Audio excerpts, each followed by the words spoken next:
Hi, my name is Dr. Laura Parks with Cloud9 Acupuncture and Integrative Medicine.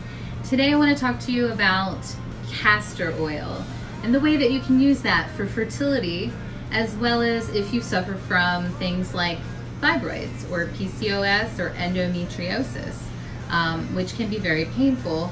Castor oil is a great traditional, almost secret way to remedy all of that. So what you want to do is you want to get some high quality castor oil. I actually prefer the Heritage Store brand. They make a roll-on that's not messy. That's great because it's actually quite a thick and sticky oil. You want to go ahead and make sure your skin is clean on your abdomen and apply that roll-on castor oil from the bottom of your rib cage where your ribs end and your abdomen begins at your sternum and the opening there of your rib cage, and put it all the way down to the top of your pubic bone and left and right sides of your belly.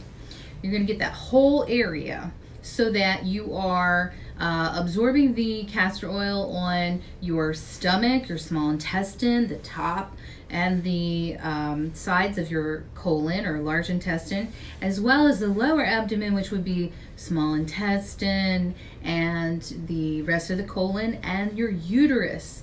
Your uterus benefits from that castor oil pack, is what we call it, because that helps bring fresh red blood cells to the area, and it moves your lymphatic system at the same time. So we put the castor oil on, then you take an old like cotton t-shirt that you don't mind staining up because it will stain fabric. Put that on, and then some sort of heat source. Some folks do hot water bottles, some people do electric blanket. That's up to you. Heat is what makes the oil penetrate deeper and makes it work. So you go ahead and you put the heat on. You're going to sit for somewhere between 20 minutes and an hour. You can watch TV, read a book, whatever, talk on the phone, who knows. Watch TikTok. But you're going to sit there with that castor oil pack on so it can do what it needs to do.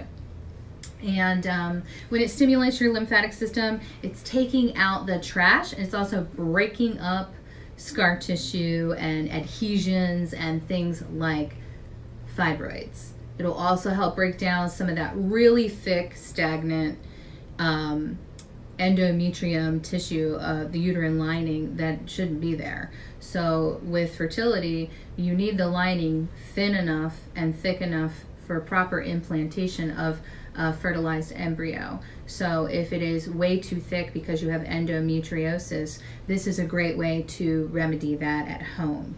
You want to do it 3 days on, 3 days off. Once you start your period, which is day 1 of your cycle, start it then, and then stop doing it right before, like the day before you think you're going to ovulate. And you should be tracking that somehow if you are trying to get pregnant. For sure, definitely track it. Let me know what you think if you try it out, and if you have questions, let me know.